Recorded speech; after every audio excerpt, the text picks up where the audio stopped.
Hello and welcome to a new episode of RSC TV, direct from Leeds. Today's episode will focus on the steps you can take to ensure your organisation is ready for an Ofsted inspection. Don't forget, we aim to make RSC TV as interactive as possible, so at the right of your screen you can see a chat pane where you can discuss and raise questions about the show as it happens, or if you are a Twitter user, you can click on the Twitter tab and log in and use the hashtag RSCTVYH, and we'll be happy to try and answer your questions as and when they arise. During this episode, we'll be showcasing some highlights from Judith Hamer's presentation on preparing for inspection at our Excellence in Learning Resources Forum earlier in the year. Judith works for the Learning Consultants and has over 10 years' experience of carrying out inspections for Ofsted. Later in the episode, we will also be picking up on these issues and identifying where the RSCs can step in to give you bespoke advice and guidance that will improve the overall experience for the learners. But for now, over to Judith for an overview of the inspection process.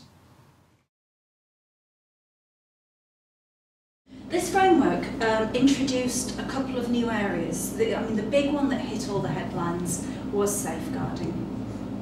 It had been inspected under various guises, but never as explicitly as in this framework.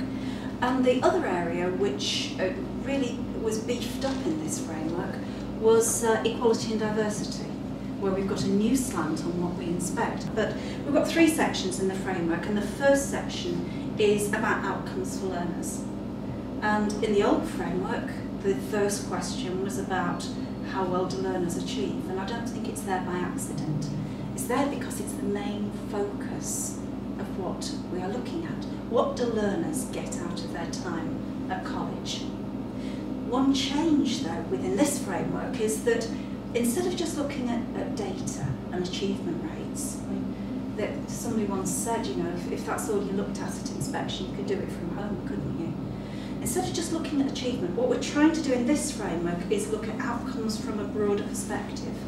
So what we're trying to measure is what do learners get out of their time with you in the round? What do they leave with? Yes, a qualification's one thing, but for some learners, their experience at college is that big, and the qualification is actually that big. So we're trying to get a measure of what do learners actually get out of their time with you. So very much a focus on achievement, but broader achievement. There's more of a focus in this framework on how well you meet users' needs, and I think this is something that you should think about. At inspection, you've got to demonstrate how well you meet the needs of your learners. That's fairly straightforward. But what the framework says is users. It doesn't just say learners. And so what we're looking for is how well do you meet users' needs? Who uses college services? So it might be how well you meet the needs of employers, it might be how well you meet the needs of adults in the community, it might be how will you meet the needs of local stakeholders. Again, it's broader than just how well do you deliver learning. In the last cycle, we didn't go into classrooms quite as much. We tended to look at the results of internal quality assurance arrangements and validate those. We've had a shift this time, and so we are going into classrooms to do more observations of teachers. Some of those are paired observations, so you go in with your own quality team and make sure that your standards are judging in the same way that we are. We also do what's called walkthrough observations. That's new to this cycle. And a walkthrough observation is literally a 20-minute maybe bob into a session where we're looking for specific themes or specific topics. It might be that we're looking to check out attendance and punctuality, so we'll drop into sessions at the start of the lesson.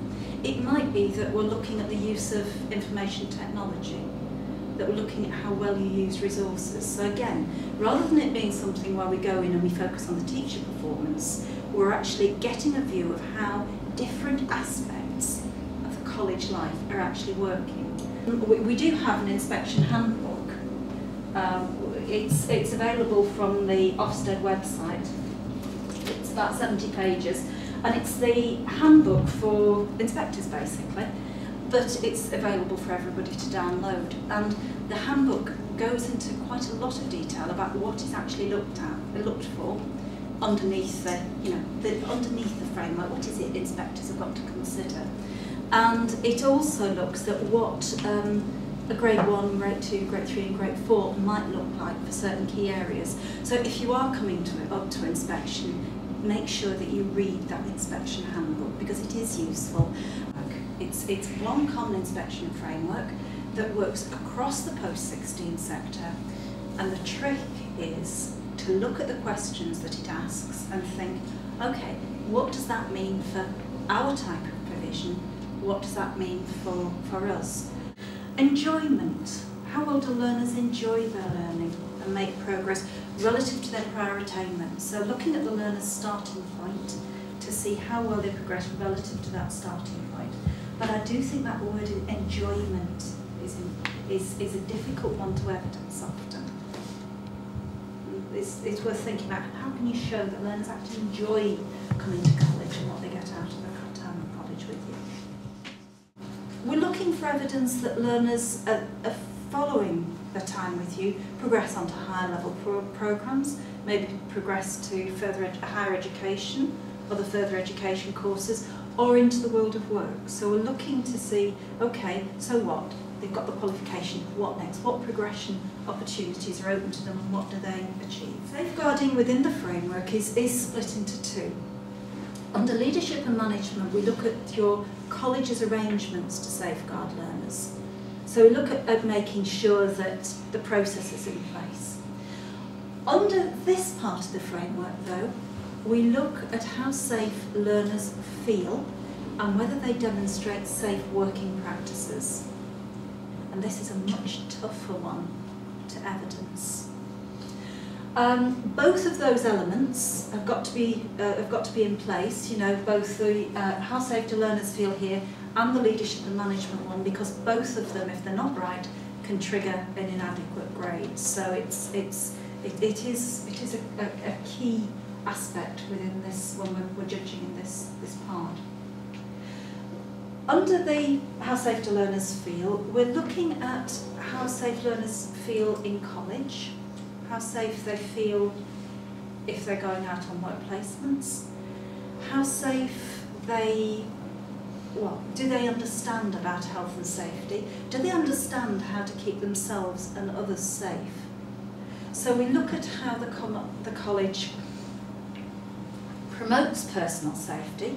We look at how they raise learners' awareness and check learners' awareness of health and safety.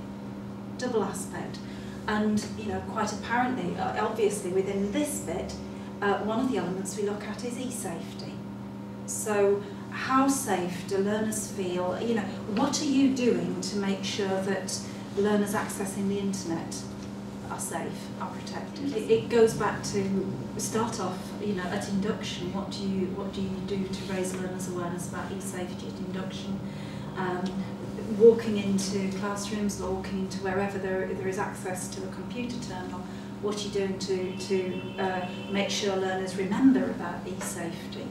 So it's raising awareness, it's maintaining awareness, and then checking learners' understanding.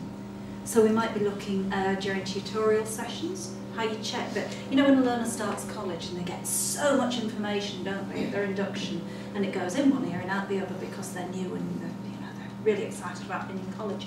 And it's how you make sure that e-safety isn't just a one-off hit, but it's regularly and routinely reinforced.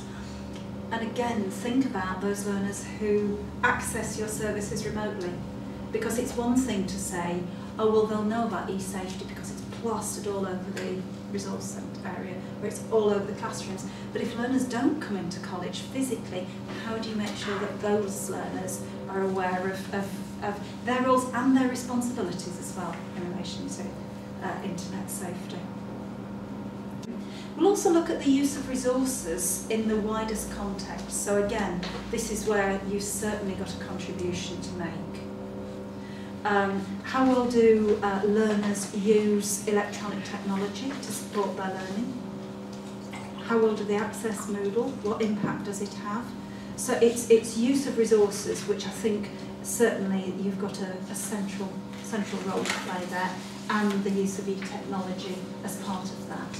We're looking at the way in which you identify what learners need and that you shape your provision accordingly. So, you know, it's no use just offering something because we always have, or because we've got the staff skills to offer it.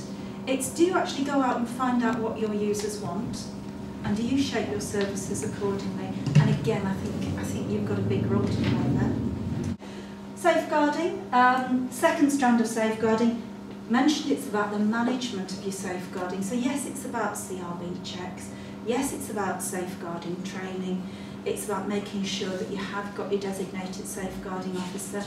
And logic, not common sense, would say that if you've got two safeguarding officers, why don't you ensure that one of them's male and one of them's female?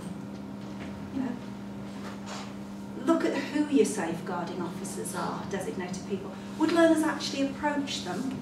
I've been to one college where it's a principal, because it's very important, isn't it? So it's the principal who's the designated safeguarding officer. If I was a young learner at that college, female, would I actually want to go to a male principal if I was concerned? So make sure that the choice of safeguarding officers is is realistic. Think about it. It's making sure that staff understand what they would do if there was a disclosure. Make sure that learners know what they would do if they needed to make a disclosure. So do learners know who the safeguarding officer is? And how do you support that within your function? Now, how can you support the college in making sure that learners know what to do, who to approach, etc.? So it's about the practical arrangements to support safeguard. C7, which is on page 13. It's looking at how well you use your available resources to secure value for money. Now, there isn't a magic formula for this. When the framework was first published, I think Ofsted were inundated by college principals saying, okay, how can we calculate it? There isn't. I wish there was. We've got to look at how well you are using the money that is available to you. So how well do you use government funding, basically? Are your outcomes good? Outcomes for learners, are you using it well? Are your staff well qualified? Is the college using the money it gets in to invest in the resources to be able to provide the necessary service for your users? So again, using the resources to provide value for money. Thanks to Judith Hamer there for sharing her experiences and insights on inspection. Let's now take a closer look at some of the key issues raised and what the RSCs can do to help. There is a renewed focus on the learner in the 2009 Common Inspection Framework, and especially to the diverse range of learners, and most importantly, what you're doing to meet their needs. We have a range of exemplar material and case studies available through both our Excellence in Inclusivity site and the Excellence Gateway that provide practical solutions to personalising the learner experience and widening participation. Links to both of these can be found at the end of this programme. Safeguarding is also a critical issue for many organisations. Ofsted have made it a limiting grade, so it's important this is considered. We have a range of resources regionally and are developing some more nationally to guide you through the process of writing an e-safety strategy. We can also help you audit where you are in terms of safety, suggest improvements, and help you develop your own policies. Value for money is also emphasised in your organisation's use of resources and contributes to your overall grade for leadership. It may be that you need to weigh up the pros and cons of proprietary platforms against open source solutions, or alternatively, you may need to carry out an audit of existing e-resources and want to know more about what other partner organisations are taking advantage of and how we can inform provision. Again, this is where the RSC's expertise in brokering support from third parties and our contacts within the wider Jisc services can be invaluable when making a business case. Well, Thanks for joining us today, and as ever, if today's episode has sparked any issues that you would like to discuss further, then please don't hesitate to contact us. Until next time on RSC TV, goodbye.